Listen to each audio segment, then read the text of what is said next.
আমরা কিন্তু ট্রিগোনোমেট্রির প্রথম তিনটে চ্যাপ্টার প্রায় শেষের মুখে, অর্থাৎ আজকের ক্লাসটা হয়ে গেলেই আমরা ট্রিগোনোমেট্রির প্রথম তিনটে চ্যাপ্টার, যেমন sums and product, associated angle, compound angle, sums and product, একদম ট্রিগোনোমেট্রির যেটা বেসিক জায়গা কমপ্লিট করে ফেলবো। এই তিনটে চ্যাপ্টার যদি তোমরা খুব ভালো করে বারবার প্র্যাকটিস করতে পারো, তাহলে দেখবে পরবর্তী চ্যাপ্টারগুলো খুব সহজ মনে হবে এবং পরীক্ষাতেও কিন্তু এই তিনটে চ্যাপ্টার থেকে বেশ কিছু সাম তোমরা কমন পাবে। তাই তোমাদের কাছে আমার অনুরোধ, তোমরা খুব ভালো করে এই চ্যাপ্টারগুলো প্র্যাকটিস করে নিও। আজকে আমি তোমাদেরকে একদম সামসান্স প্রোডাক্টের লং অ্যান্সারের লাস্ট প্রবলেমগুলো করিয়ে দিচ্ছি, তাহলেই আমাদের সামসান্স প্রোডাক্ট কমপ্লিট হবে। আমি খুব সম্ভবত আগের ভিডিওতে লং অ্যান্সারের 9 পর্যন্ত কমপ্লিট করে দিয়েছিলাম। চলো আজকে আমরা 10 থেকে শুরু করি। নাম্বার 10-এ কি প্রবলেম আছে একটু দেখে নিই। নাম্বার 10-এ তোমাদের বলা আছে যে if sin A equal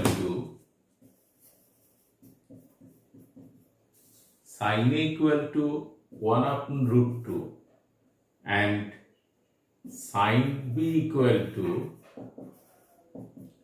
1 upon √3, তবে তোমাদের tan of A plus B by 2 into cot of A minus B by 2 এর ভ্যালু বার করতে দিয়েছে।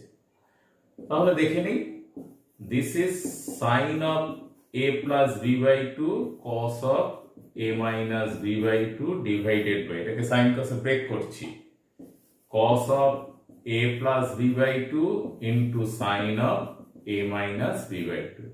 ওপর নিচে 2 দিয়ে মাল্টিপ্লাই করলাম, দেখো ওপরে সূত্র পড়ে গেছে 2 sin A cos B, that is sin A plus B, এটার সঙ্গে এটা প্লাস করো, দেখো কি B কেটে যাবে, 2A by 2 that is sin A plus sin A minus B করলে দাঁড়ায় B divided by 2 cos A sin B সমান কি sin A plus B minus sin A minus B।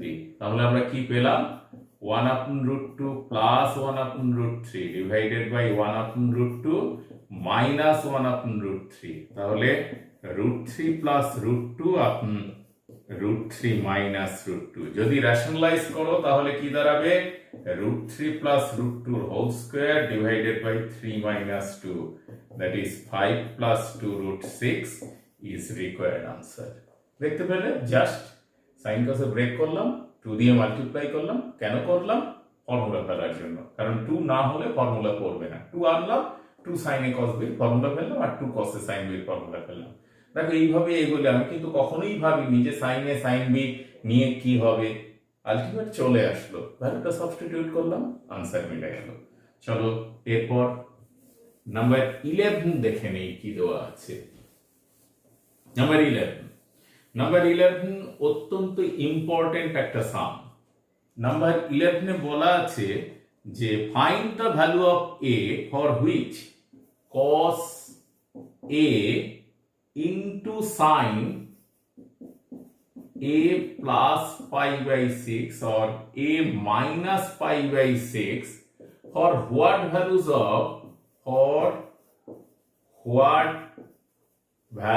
of A, this expression is maximum।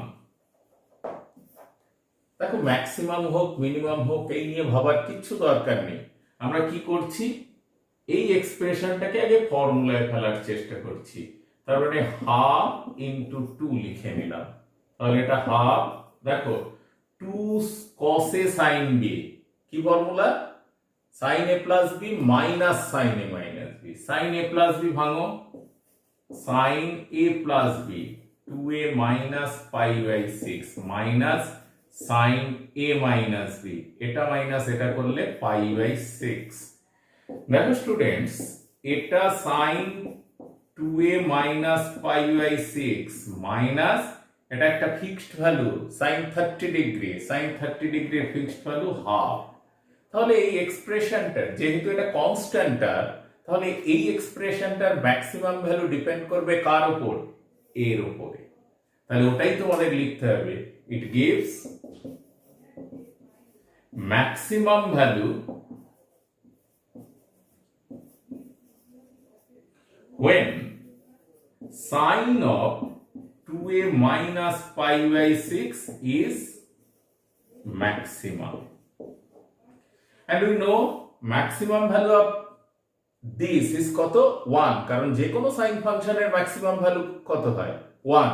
Therefore sin 2a minus pi by 6 equals to 1 equal to sin pi by 2. তাহলে আমরা পেলাম 2a equal to pi by 2 plus pi by 6. তাহলে কত পেলে? 90 degree plus 30 degree মানে 120 degree. তাহলে a equal to pi by 3। তাহলে pi by 3 এর ভ্যালু pi by 3 এর জন্য এই এক্সপানশনের মান কিন্তু ম্যাক্সিমাম হবে, আদারওয়াইজ যে কোনো ভ্যালুর জন্য কিন্তু মানটা এর চাইতে কম হবে। সো স্টুডেন্ট, কিভাবে করা হলো তোমরা একটু ভালো করে খেয়াল রাখবে এবং এই লজিকটা লিখতে হবে যে this is fixed, this is কনস্ট্যান্টার, so it gives maximum value. অর্থাৎ এই এক্সপানশনের ম্যাক্সিমাম ভ্যালু হবে তখনই যদি সাইনের এই ভ্যালুটা ম্যাক্সিমাম হয়। আর সাইনের যে কোনো ভ্যালু ম্যাক্সিমাম হওয়ার জন্য আমরা জানি তার ভ্যালু কত? 1 হওয়ার জন্য আমরা ভ্যালুটা বার করতে পারলাম। এখন দেখো, যদি এটা জেনারেল টার্মে ভাবা যায় তাহলে ইনফাইনাইটলি মেনি ভ্যালু পাওয়া যাবে, কিন্তু খুব সম্ভবত যেহেতু পাই বাই 6 বা যেহেতু সমস্ত অ্যাঙ্গেলের রেস্ট্রিকশন নেই, তাই আমরা 90 ডিগ্রির মধ্যেই ধরে নিলাম এবং সেক্ষেত্রে আনসারটা কি পেলাম? Pi by 3, that is 60 degree. এর ভ্যালু 60 ডিগ্রির জন্যই এই এক্সপানশনের মান ম্যাক্সিমাম হবে। এটা কিন্তু খুব ভালো করে করবে, এই অঙ্কটা খুব ইম্পর্টেন্ট অঙ্ক। চলো এক্সারসাইজের লাস্ট সাম আমরা করি। লাস্ট সাম কি আছে? লাস্ট সাম আছে নাম্বার 12। নাম্বার 12 এ দেখি, খুব ইম্পর্টেন্ট একটা সাম। এটা কাউন্সিলের এক্সামে কাউন্সিল স্যাম্পল পেপারে ছিল 2013 এর। যেমন বলা আছে নাম্বার 12, কি বলা আছে? Two different values of theta, থিটার different two different values of theta are theta 1 and theta 2 কোন ইকুয়েশনে? ইন, এবং সেক্ষেত্রে রেস্ট্রিকশনটা কি? where 0 less or equal to theta 1 less than pi 2 pi and 0 less or equal to theta 2 less than 2 pi। Condition গুলো ভালো করে মনে রাখবে, যেহেতু কন্ডিশন দেওয়া আছে তাই প্রবলেম করার সময় কন্ডিশন কি কাজে লাগছে সেটা কিন্তু আমরা একবার দেখে নেব। আর কি বলা আছে কোন ইকুয়েশনের ক্ষেত্রে? যে এই ইকুয়েশনের জন্য sin theta plus phi equals to half sin 2 phi। তাহলে এই ইকুয়েশনের দুটো ডিফারেন্ট ভ্যালু থিটার, দুটো ডিফারেন্ট ভ্যালু কি? থিটা 1 আর থিটা 2 যদি হয় তাহলে আমাকে প্রুভ করতে হবে, then prove that cot phi equals to sin theta 1 plus sin theta 2 divided by cos theta 1 plus cos theta 2। Students, এটা একটা ইম্পর্টেন্ট সাম। এই অঙ্কটার মধ্যে একটু টেকনিক আছে, তাই অঙ্কটা খুব ভালো করে দেখো। আমি খুব আস্তে আস্তে করে তোমাদের সলভ করে দিচ্ছি, তোমরা কিন্তু বারবার প্র্যাকটিস করবে, আদারওয়াইজ কিন্তু এই অঙ্ক পরীক্ষাতে থাকলে হলে করা ভেবে চিনতে খুব কষ্ট হয়। যদি তোমার প্র্যাকটিস থাকে বা ধারণা থাকে তাহলে কিন্তু অবহেলেই অঙ্কটা পারবে। দেখো, এখন তোমরা নিশ্চয়ই কপি করে নিয়েছো। আমরা দেখি এবার তাহলে কিভাবে অঙ্কটা এগোবো। দেখো, two different values of theta আর থিটা 1 and থিটা 2। তাহলে আমরা শুরু করছি কার? সিন্স, আনসার শুরু করো, since different value of theta 1, theta and theta 2 in this equation, therefore from 1 আমরা কি পাবো, sine of theta 1 plus phi equal to half sine 2 phi and sine of theta 2 plus phi equals to half sine 2 phi. এটা number 2, এটা number 3। তোমরা নিশ্চয়ই quadratic ইকুয়েশনে করে এসেছো, দ্বিঘাত সমীকরণের ক্ষেত্রে করে এসেছো যে দ্বিঘাত সমীকরণের বীজ সমীকরণকে সিদ্ধ করে, অর্থাৎ এনি রুটস স্যাটিসফাইজ দ্য ইকুয়েশন। তাহলে যেহেতু এটা একটা ইকুয়েশন, এর দুটো রুট দেওয়া আছে, এখানে থিটা হচ্ছে ভেরিয়েবল, থিটা ভেরিয়েবলের দুটো রুট কি, থিটা 1 এন্ড থিটা 2। তাই আমরা কি করলাম, থিটার জায়গাতে দুটো বসিয়ে দিলাম। এবার দেখো ইকুয়েশন 2 এবং 3 থেকে আমরা একটা জিনিস কিন্তু পাচ্ছি, কি পাচ্ছি, দুটো ইকুয়েশনের রাইট হ্যান্ড সাইড সেম, তাহলে অবশ্যই লেফট হ্যান্ড সাইড সেম। তাহলে আমরা বলতে পারি sine theta plus theta 1 plus phi equals to sine theta 2 plus phi. তাহলে আমরা এক্ষেত্রে থিটা 1 ইকুয়ালস থিটা 1 দিস, আমরা দুটো ইকুয়েশন পেয়ে গেছি। এই যে পেলাম, এখান থেকে কিন্তু আমরা একটা রিলেশন, দেখো কি প্রুভ করতে দিয়েছিল, কট ফাই। তাহলে ফাই কে আইডেন্টিফাই করো, ভেঙে দাও, দেখো কি হয়, sine A cos B plus cos A sine B equals to, এটা ভাঙো, sine A cos B plus cos A sine B. Equation ভেঙে ফেললাম। এবারে তোমরা থিটা 1 গুলোকে একদিকে নিয়ে এসো, বা সাইন কট আনতে হবে, তো তোমাকে কট ফাই আনতে হবে তোমাদের। তাহলে কসটাকে লেফট হ্যান্ডে আনো, দেখো এই একটা কস পেয়েছো, এই একটা কস পেয়েছো, লেফট হ্যান্ডে নিয়ে এসো। তাহলে সাইন অফ, আমরা কি নিচ্ছি, কস ফাই কমন নিলাম, কি পড়ে আছে, sine of theta 1 minus sine of theta 2 equals to, right hand সাইডে নিচ্ছি এই টার্মটা এই টার্মটা, তাহলে সাইন ফাই কমন নেই, তাহলে ওদিকে গেলে কি হবে, cos of theta 2 minus cos of theta 1। Students দেখো পরের টার্মে আমরা কি লিখতে পারি, cos phi divided by sine phi equals to cos theta 2 minus cos theta 1 divided by sine theta 1 minus sine theta 2 or cot phi.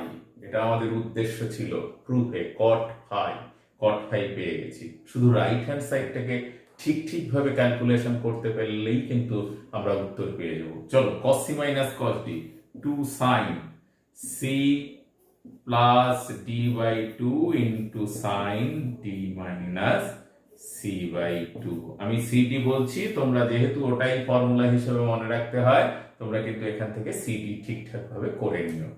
আর এখানে 2 cos theta 1 plus theta 2 by 2 into sine theta 1 minus theta 2 by 2। দেখো এটা eliminate করলাম, এটা eliminate করলাম। কেন eliminate করতে পারলাম, যেহেতু theta 1 not equals to theta 2, দুটো ডিস্টিংক্ট রুট বলেছে, তাহলে থিটা 1 আর থিটা 2 সেম নয় বলে তারা জিরো নয় বলে তারা এলিমিনেট হলো। এরপর দেখো আমরা কি পেলাম, আমরা পেলাম cot phi equals to sin theta 1 plus theta 2 by 2 divided by cos theta 1 plus theta 2 by 2। দেখো এখান থেকে আমাদের যে রিলেশনটা প্রুভ করতে দিয়েছে, এটা কিন্তু cot theta 1 plus theta 2 by 2 prove করতে দেয়নি, আমাদের দিয়েছে প্রুভ করতে theta 1 plus theta 2, sign theta 1 plus sign theta 2। So students, এর পরের স্টেপটা কিন্তু তোমাদেরকে খুব ভালো করে মনে রাখতে হবে যে এমন কিছু দিয়ে নিউমারেটর ডিনোমিনেটরকে মাল্টিপ্লাই করব, যার জন্য সে কি হবে, উপরেরটা সাইনের দুটো সাইনের সাম পেয়ে যাব, আর নিচেরটাতেও দুটো সাইন কসের সাম পেয়ে যাব। দেখো আমরা কি করছি, 2 sin theta 1 plus theta 2 by 2 into cos theta 1 minus theta 2 by 2 divided by 2 cos theta 1 plus theta 2 by 2 into cos theta 1 minus theta 2 by 2। লক্ষ্য করো আমরা এই টার্ম দুটো দিয়ে 2 দিয়ে ওপর নিচে মাল্টিপ্লাই করলাম। দিস ইজ রিমেম্বার, এটা কিন্তু মনে রাখবে, আদারওয়াইজ কিন্তু এক্ষেত্রে সমস্যা হবে। আর এটা করতে পারলাম কেন? কারণ θ1 - θ2 নট ইকুয়ালস টু পাই। কারণ তোমাদের বলা আছে, ওই যে কন্ডিশন বলা ছিল 0 lesser equal to θ1 less than 2 pi and 0 lesser equal to θ2 less than 2 pi. এই দুটো কন্ডিশন মিলে আমরা বলতে পারি θ1 - θ2 নট ইকুয়ালস টু পাই। যেহেতু পাই নয়, পাই না হলে পাই বাই 2, তার মানে এটা 0 নয়, 0 না হলে এটা মাল্টিপ্লাই করতে পারি। সুতরাং এই কন্ডিশনটা কিন্তু তোমাদের উল্লেখ করে দেওয়া প্রয়োজন। তাহলে এবার চলো এর পরবর্তীতে কি লিখছি, 2 sin a cos b, formula কি sin a প্লাস b, দেখো এর সঙ্গে প্লাস করছি, θ2 θ2 কেটে গেল, তাহলে sin θ1 plus sin a minus b, এটা থেকে এটা মাইনাস করছি, তাহলে বেরোলো sin θ2।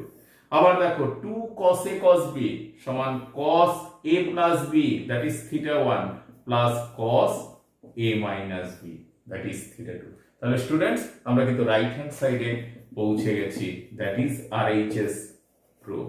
তাহলে এই স্টেপটা অ্যাডিশনালি এক্সট্রা যে মাল্টিপ্লাই করা হচ্ছে সেটা মনে রাখবে, এবং এটা পসিবল হচ্ছে তার জন্যই যার জন্য এই কন্ডিশন দেওয়া আছে। দেখো θ1 - θ2 বিয়োগফল আমরা কিন্তু 0 থেকে 2 পাই - 2 পাই করতে পারি না, তাহলে 0 to 0 এর মধ্যে থাকবে, থাকবে না। তাহলে আমরা এমন ভাবে করব, যেহেতু পাই নয় তাহলে ম্যাক্সিমাম দুটোর ডিফারেন্স পাই হবে না।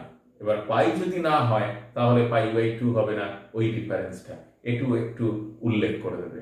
তাহলে স্টুডেন্টস আমরা কিন্তু এই চ্যাপ্টার অর্থাৎ সামস এন্ড প্রোডাক্ট চ্যাপ্টারটা এখানে শেষ করলাম। তোমরা এই অঙ্কগুলো খুব ভালো করে বারবার প্র্যাকটিস করতে থাকো, কারণ এইগুলো হচ্ছে ট্রিগোনোমেট্রির একদম ফান্ডামেন্টাল, ক্লাস 11 এর উপর ডিপেন্ড করে কিন্তু পরবর্তী মাল্টিপল অ্যাঙ্গেল চ্যাপ্টার আছে, সাব মাল্টিপল চ্যাপ্টার আছে, এবং আমাদের আছে general solution, properties of triangle. পুরো চ্যাপ্টারগুলো এই বেসিক ফর্মুলাগুলোর উপর দাঁড়িয়ে আছে। সেগুলো কিন্তু আমি পরবর্তী ভিডিওতে আনবো। আমার ওই ভিডিও আসার আগে পর্যন্ত তোমরা নিজেদেরকে বারবার প্র্যাকটিস করে তৈরি করে নাও, এবং আমার এই ভিডিওগুলো দেখে তোমাদের যদি ভালো লাগে তাহলে তোমাদের পরিচিত বন্ধু বান্ধবদের শেয়ার করো। আর তোমরা অপেক্ষা করো আমি আমার পরবর্তী ভিডিও আবার কখন আনি। আমরা কিন্তু পরের ভিডিওতে নতুন চ্যাপ্টার নিয়ে শুরু করছি। ততক্ষণ পর্যন্ত তোমরা এই ফান্ডামেন্টালটাকে বারবার প্র্যাকটিস করে তৈরি করতে থাকো।